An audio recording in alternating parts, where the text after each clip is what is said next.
Good morning, everyone. Welcome to our online general studies lesson, Unit 1, The Geography of China, Part 1.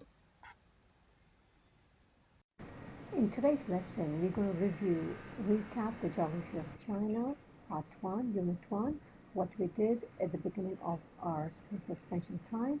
And once we review all the content that we've learned before, you will have as homework GS workbook pages 4 and 5 in unit 1. Before we begin the lesson, there are certain reminders. All of you, you need to keep your GS handbook or a notebook ready with you before we begin the lesson. If you have your GS textbook or workbook, it's good to have it. It's optional here because I know many students, they have not received the second term books from the supplier, so it's optional. Keep your pencil eraser ready with you. And since you're working online and you're going to be a lot online these days, you need to maintain a good distance from your PC and also use headphones for clearer listening.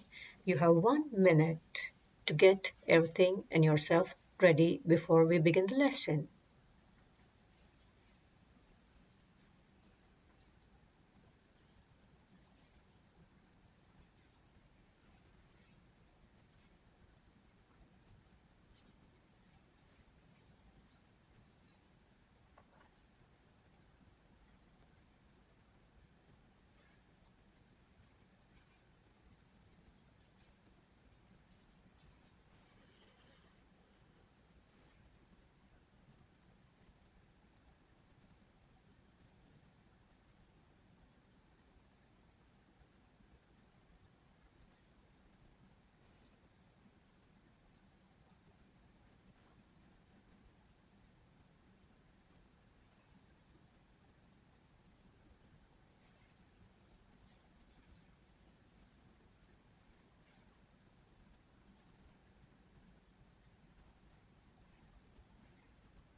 Before we start studying about the geography of China, we should know what is geography. Does anyone know what does the study of geography consist of? Well, let me tell you. Geography informs us about our planet and the world we live in. We learn about different places, the continents and countries, as well as the oceans, the rivers, what is erosion, weathering, the climate changes, and the mountains on our planet. Why study geography?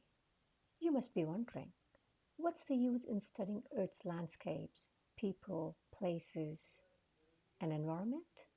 Well, geography helps us understand our planet Earth.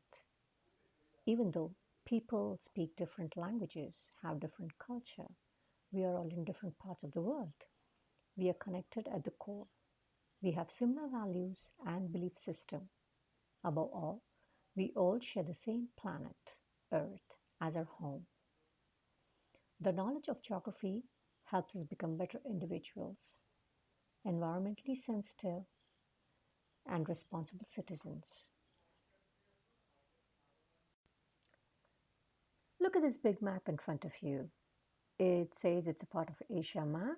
Here you can see Greater China region, which is surrounded by different countries on all its sides. And one side you have the great big Pacific Ocean. Now, if you see closely on the map, you can see certain blue lines inside the Greater China region. So what are these blue lines? Have you ever wondered? Certain times you can also see like brown like triangle peaks and blue water bodies. So have you ever wondered what are these symbols on the map? Well, if you remember, it's called the language of the map, and that's something we learned in our last lesson. What is the language of the map? Say for example here, if you see on the top right hand corner, you see the north arrow symbol, which is the letter N, and it's got the pointy arrow. Well, all of you should know that it shows the direction on the map. It shows where the north is, south, east, west, north, south, northwest, and so on and so forth. So that gives us the direction. Every map must have this north arrow symbol. Besides not arrow symbol, the map also has certain other key features, such as the key on the bottom. If you see, it's got certain symbols and the words. Each symbol, say for example, the blue line that I was talking about represents a river on the map. That means there are certain major rivers in China, which are like highlighted with the blue lines. And the red lines that you see between different regions, between Mongolia and China, between Russia and Mongolia, between different countries, you see the red highlight. That means these are the boundaries between different countries, different nations. And the oceans are highlighted blue. So besides these features, there are also many other landform which needs to be highlighted on the map so that we know what's there on the map. And also at the bottom, if you see, there's a ruler with numbers, and that's the scale of the map which gives us the distance. So here in this lesson, using our knowledge, what we learned in the last lesson about the 8 cardinal directions and the language of the map, we'll find out what is the geographical location of different places in regards with China. Hey everyone, let's look at the relief map or terrain map. Here we have this map in front of us and we can tell it shows us the different landforms which are present in this region in China. And you can tell from a relief map, it gives us the height and depth of different landforms in a particular region. If you look at the key in the right hand bottom, you can see it's got different shades and it's got different heights. You can see the 3000 meters, 2000 meters, and so on and so forth. So if you look at the brown color, where is the brown color on the map? It's on the western side. Okay, so you can tell these brown colors represent those big mountains, okay, which are as tall as 3000 and taller than that. So it's a very mountainous region. Now, if you look at the lighter shade, okay, which is nearer to the dark brown color, that is 2000 meters, that means a little smaller mountains. You come to 200 meters. If you see 200 meters, the color is green, dark green to little light green, and you can say it on the eastern side of China, like the northeast China plain, the North China plain. On the eastern side, it's all very green and shades of green. That means it's a plain, okay, and mostly it's agricultural land or it's very fertile land. So here, this relief map, it shows us the different heights and the depths of the landforms that are present in that region. Now, if you see on the eastern side, there are two biggest islands which China has, and they are Taiwan and Hainan, which are circle. These are the two largest islands present in the region. Now, look at the map closely, and you can see three rivers, three blue lines going, one from the north, Huanghe, central, Shangsheng, and at the bottom, it is the Xuxian. Okay, all these three are the main rivers in China. And if you observe carefully, the rivers, they have their mouth, that means they're flowing into East China Sea, right? So now my question is, why do rivers go into East China Sea? They fall into the ocean on the eastern side and they don't go towards the western side. And let's look at the side map of China relief or a terrain map. Terrain means the surface of land with different landforms. That's called the terrain. Now, if you look at the terrain of China, it has got the sea, the water body, and then this is a bird's eye view. And then it has a plain. Plain, as I told you before, it's a flat piece of land with minimum vegetation. It doesn't have tall trees or it's just grassland. And then it's plateau. Again, this plateau is similar to plain but at a much higher, at a much greater height. And then you have mountains and then you have hills. So this is the side terrain of China. See, as you can see in the picture above, the sea, okay, and then you have Changjiang Plain, then you have Sichuan Basin, Tibetan Plateau is the world's famous plateau, Tibetan Plateau, and then the highest Himalayan range is the mountain range in China, between China and India. Let's talk about what landforms and bodies of water are. Like here, you see on this picture, there are different landforms and bodies of water. Say, for example, ocean, that's a water body. Island, we all know what island is. It's a piece of land surrounded by water on all its sides. Mountain, most of us, we've seen a mountain, at least in the picture. Volcano, we are all familiar with what volcanoes are and what they can do. Okay, and recently there was one active volcano in the Philippines. Desert, canyon, hill, river, lake. These are the water bodies. Valley, valley is a low land between two mountains.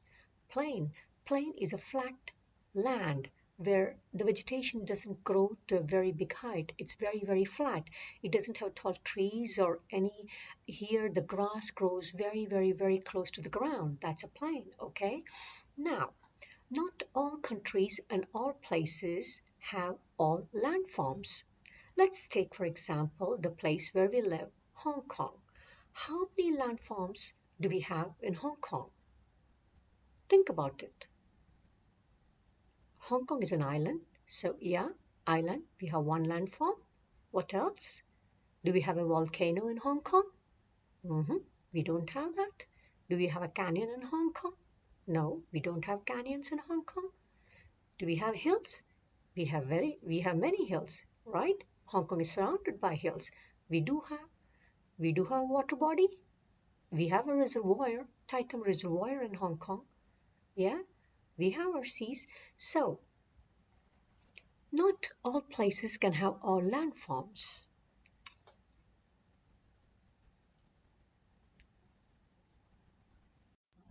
Look at this beautiful map of China. It's all shaded in different colors. You can see shades of brown, you can see a little bit of green here, you can see the blue in between, and by this time you should know what the blue stands for and what does the green color stand for. I'm sure you know that. The blue stands for the water bodies and the green stands for vegetation like forests, plants, farming lands. Okay, and what about the brown color? Like, why do they have shades of brown color? You can tell me, Mrs. Desai, brown color is for maybe mountains or rocks. Agreed. But then, why do you have to have different shades of brown? Just to make it beautiful? Or is there a meaning behind when we see a map and when we see different shades of the same color? Is there anything behind it? If you look at the map carefully, look at the eastern part of China. Eastern part of China is not as brown as the western part of China, where you have the Tibet and you have these mountainous regions. When you look at a map, you should be thinking why the eastern part of China is so green and why is the western part so brown? It's so mountainous. Is there a reason behind it? As we see, there are many different landforms we can see here. Right, what are the different landforms can we see here on the map? Okay, one I can tell you, the blue color, that means it's a water body.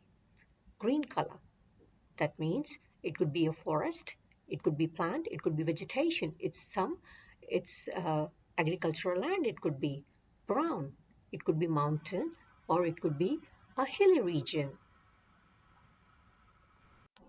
Let's look at other landforms in China. Here in this slide, we'll talk about three main rivers in China. Look at these pictures. The first one you see is Huanghe. It's in the northern part of China, and it says it's one of the first region where Chinese people lived in the past.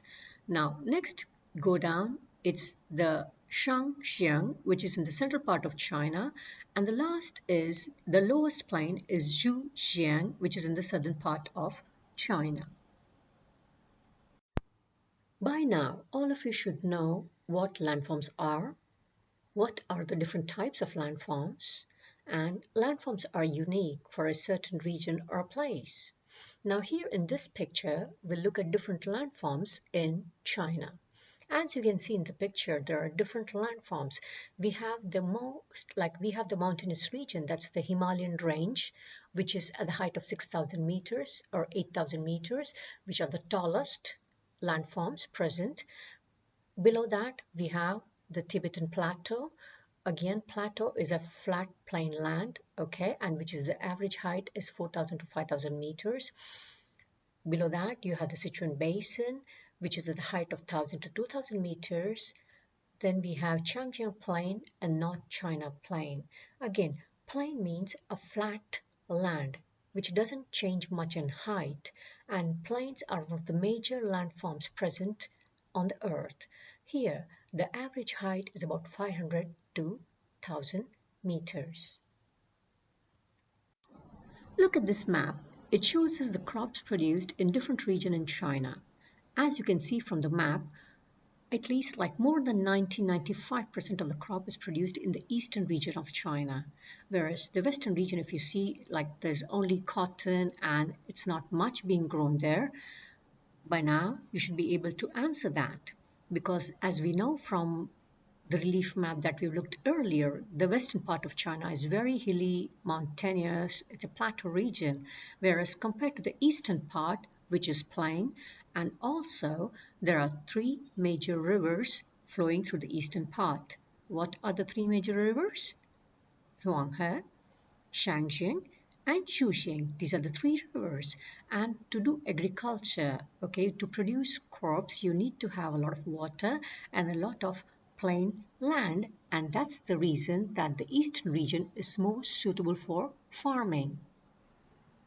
As you can see from the map, that wheat is mainly cultivated in the northern part of China, whereas paddy rice is mainly grown in the southern regions.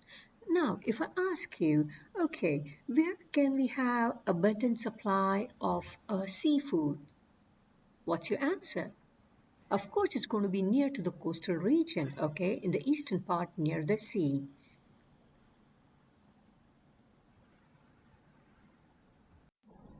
Agriculture, livestock farming, fishery are the main agricultural activities in certain parts of China.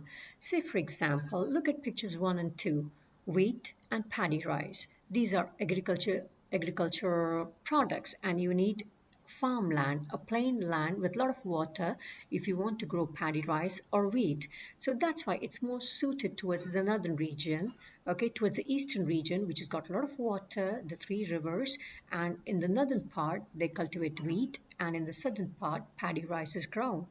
Look at picture 3. It says the northwest plateaus are mainly for livestock farming. Now, livestock farming is like raising cattle, sheep, and it's mostly done in higher region, okay, where there is low temperatures and the weather is suitable for raising livestock farming. Here, the sheep, they have a lot of wool around their body to cover them, to protect them from the cold weather, and they make use of the wool for making many things. Look at all these three different pictures, three different activities. You should be able to tell what these different activities are. And these are some major industries in China and even in many parts of the world. Whereas one, you grow something, one is fishing, I'll tell you that. And besides naming these activities, you should be able to tell as well that which part of China, say for example, in the northern region, where is fishing done in? Is it done in the northern region or is it in western region, eastern region? You should be able to tell the direction, okay, the part of China where these activities are primarily carried out.